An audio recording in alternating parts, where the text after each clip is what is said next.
Everyone has bad days, it's part of life. Traffic was rough, you broke up with your significant other, or even worse, you find out that Taco Bell discontinued their shredded chicken burritos. Sometimes life reminds you just how cruel it can be.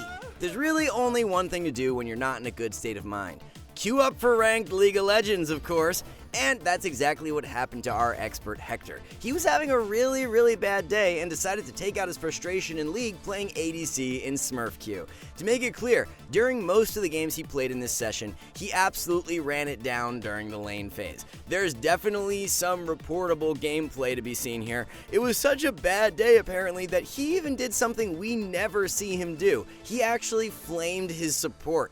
We don't know what the hell happened to him that day, but a sad song was definitely not enough to turn it around. And yet, despite how far he fell behind, how little he cared, every single game he was an absolute monster and was poised to carry every time. Obviously, the first instinct is to imagine his mechanics are what allowed this. The answer is obviously no. Then you may believe that this will be a macro guide on how to make the best out of bad situations. Again, no, his inting did not stop at the laning phase. He was playing exceptionally poorly throughout this entire session, and yet he was in a position to hard carry every single game he played. This guide won't be so much about what he did well, rather it'll be about how little players pay attention to the rubber band problem that League currently faces. But before we do that, let's be honest, this is you playing your 10th game of League of Legends solo queue, and this is a picture of your match history. But we can change that at skillcap.com, link in the description below. Now back to the video. The issue is that slowly but surely, the most important skill in League actually started changing. While learning how to get a lead in the first place matters, it actually pales in comparison to how important not throwing your lead is in the current League meta.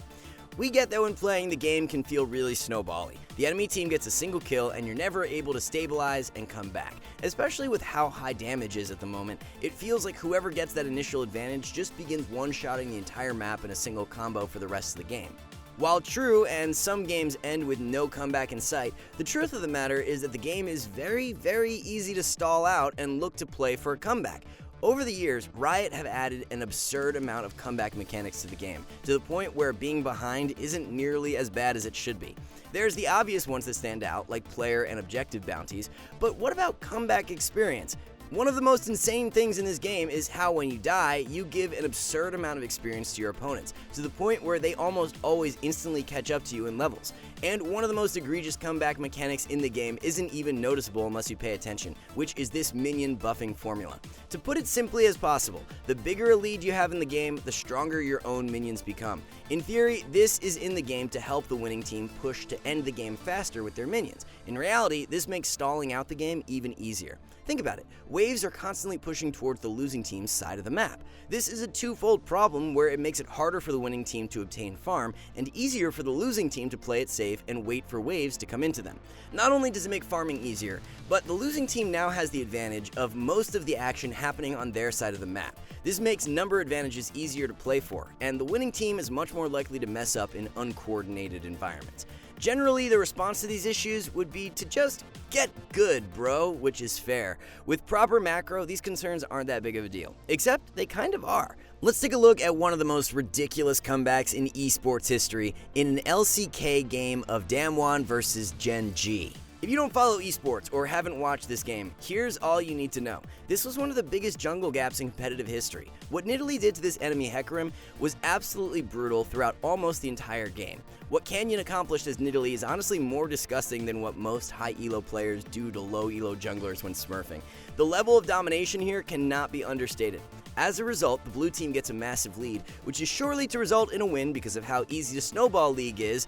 Obviously, they end up losing the game. To be fair, this game is mostly used as an example to meme on how useless Renekton and Nidalee are as champions, and we definitely don't disagree. That's because if you look closely throughout the game, a lot of the issues we were just talking about were quite present, despite this being a competitive game where players are supposedly so good at knowing how to convert their leads. For example, the blue team was in complete control of the map. They were taking towers left and right, with the red team being unable to respond. Take a look at their CS scores though. Jungle is obviously an absurd difference, but look at top. Ornn is barely behind in a matchup where he should fall behind Renekton. Meanwhile, mid and bot are apparently ahead of their counterparts, despite having to deal with the most fed Nidalee of the decade running around the map, pressuring everything with impunity. And what about Hecarim? This is literal cyberbullying. He was unable to enter his own jungle throughout most of the game and is barely able to farm any camps. Jump ahead a little bit and he's only gotten half the camps that Nidalee has, and again, he's down just one level. Let's sympathize with junglers for a moment here. The main point here is that although the game can feel really snowbally, there's so many comeback mechanics in the game that you are always just one or two throws away from completely losing your lead every single game. Damwon had a single bad fight in top that resulted in a few deaths. Likewise, Nidalee made a single mechanical mistake and threw her lead as well, handing over a massive shutdown. A single throw and the red team started being ahead in overall experience. Yes, they're still down 7k gold, but levels are arguably more important to coming back in a game than gold is a lot of the time. Pair that with the fact that they outscale, and that's why Gen G eventually won this ridiculous game. Here's the conclusion we want to get at. A lot of people tend to think of themselves as macro-oriented players, or that they know how to close out games. If you think that way, let us be clear, you are almost definitely not good at closing out games. Sorry if that stings. Players that devote their lives to the game can often struggle at closing out games, even on comms with their teammates. Yes, they're versus other good players who are also on comms, making it harder. Our argument to that is that you're playing with 4 strangers with no way to communicate except ineffective typing. You have it significantly harder than they do. Thus, you're in an environment where it's almost a guarantee that you or someone will throw your leads when playing. And that is the main point we wanted to get at with this guide. Since throws are inevitable, what are you supposed to do? Well, let's get the simplest tip out of the way first. Scaling is without a doubt overpowered. You may feel like some games are lost in 5 minutes, but that is just your feeling.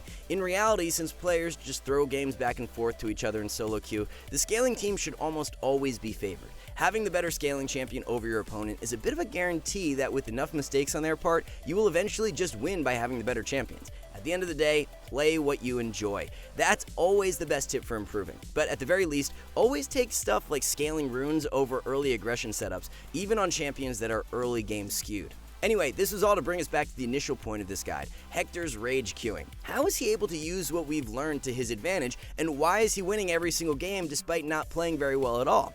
A lot of it had to do with things he's doing on autopilot, which you definitely should be as well. 1. Not over-forcing objectives. 2. Reducing the risk of throws. And 3. Minimizing the actual impact of any throw that may happen. Starting with the first, here's the biggest culprit by far when it comes to solo queue throws. When players get leads in solo queue, someone on the team almost always says, guys, let's group and do something. Usually, that something is either sieging a tower, doing dragon, or taking Baron. Think about it, every big lead you've ever had is almost always thrown at these objectives. And for what? In low elo, you never have to overforce a group play to get towers or dragon.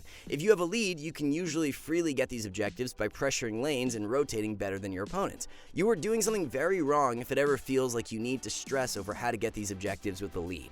As for Baron, you should never ever look at that objective in low elo unless the enemy team has absolutely no chance of contesting it. Think about it, if you need to siege a tower or force a 5v5 to get an objective, then you are not playing low elo correctly. You are effectively saying, hey team, I know you're all mediocre players and we're completely uncoordinated, but let's do something that could completely 180 the game if we screw it up. Doesn't that sound ridiculous? You may think this is our classic never group and just split push agenda. Not necessarily. Grouping is not terrible, but forcing it is the problem. If you see a team fight opportunity, go ahead. Nothing to get done in a side lane? Group up with your team. Our main point is that when players get leads, they can often feel this insane sense of urgency. They have to push their lead and close out the game ASAP or they're messing up. Trust us, the best way to close out a game is to just chill. Take the opportunities that are freely given to you rather than trying to force something out of nothing. Your opponents are giving you so many things to exploit that you don't need to take a big risk to end a game, especially in the lower elo brackets. On the second tip, it should go without saying that throwing is obviously bad, so of course you want to do things that lower the chances of you throwing in the first place. Especially as an ADC player, this usually just means being risk averse or keeping proper tabs of where everyone on the map is at all times so you know exactly what you can and can't do. Obviously, in a rage queue session, none of this happened. Hector was throwing himself left and right into his opponent's open arms to hand them gold whenever he possibly could. This type of risk-averse play is stuff we cover in our other guides all the time, so we won't go too in-depth for it here. Basically, it's simply to have better map awareness and ask yourself whether the play you're making is worth the risk of it going wrong. That being said, there is something that lower elo players tend to not do as often in regards to their builds when it comes to avoid throwing. Here is a simple but effective mindset for itemization. When you're behind, keep building damage. You're useless if you don't deal damage anyway, so you can't afford to go defensive items. While you're ahead, however, you should definitely be building defensively more often.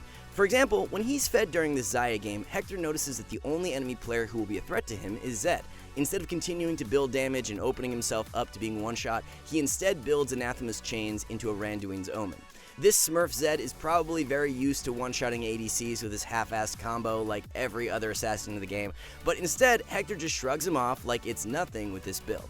Finally, the last thing we mentioned, you should begin trying to minimize how much each of your deaths or mistakes actually matter. This goes hand in hand with our first point about over-forcing things. There is a difference between you dying with your entire team near Baron and a death randomly near the enemy's base. Although Hector was sprinting towards death during this entire session, he was naturally doing something that made each of his deaths not really matter all that much in the grand scheme of things. Many of you are surely aware of a famous Sion player who is popularizing a very death-heavy strategy at the moment. The ridiculous thing is that it works, and he's able to get Challenger consistently doing so. But why is that?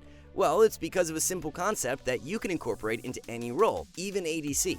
You see, your deaths matter a whole lot less when you're pushing very aggressively into your opponents and you're alone.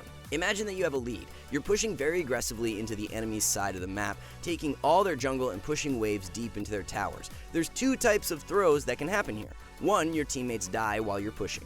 Even if that occurs, their throw is mitigated by your ability to cross-map something while they all die to the enemy team. Two, you yourself are the one that makes a mistake and dies. By having pushed aggressively, you've also diminished the value of your own death. The enemy team has no waves to take anything in response, and they're likely to send multiple members to kill you, giving your own team an opening elsewhere on the map. These are some of the basic concepts behind the reason why this inting Sion strategy can actually be so effective at the moment. Hector was naturally doing something similar in these games. We're not saying it's good to die as he is, but his deaths are much less stupid than other players' deaths. At the very least, he's constantly forcing multiple players to kill him, which is giving his team openings on the map, while at the same time, he keeps his CS numbers up since he's only dying after taking all the farm he could have anyway. Ultimately, it wasn't Hector playing well that made him have such a successful session despite inting most of it. While his mistakes were plentiful and stupid, they pale in comparison to what his opponents were doing all the time. Every time they die, it just feels so random and dumb, and due to all the comeback mechanics in the game, Hector inevitably came back every single time he fell behind, because your opponent's throwing is a guarantee.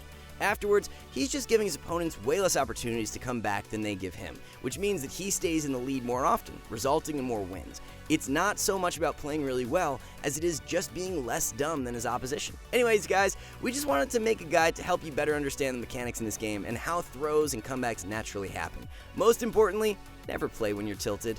Just go get a shredded chicken burrito. Oh, just go get a frappuccino or something to unwind instead of queuing up. It's a much better use of your time. Alright guys, before we wrap this up, let's tell you a little more about Skill-Capped. So, we offer a 5-division rank up guarantee, and think that's a pretty crazy thing to offer. It's like a gym membership guaranteeing you'll get ripped. Your local gym would go bust if they offered that, right? Not us. We've offered this for years because our service really does work. It works so well, in fact, that we're able to produce by far the largest catalog of premium league guides on the internet. We add over 20 videos a week, with over 1,600 guides curated into over 100 courses no one can compare. We've also sent Challenger players into ELO Hell 714 times and counting, where they commentate how to carry live. They also respond to all questions asked. Sign up today for as little as $6.99 a month if you are serious about improving. That's it for this one. See you next time.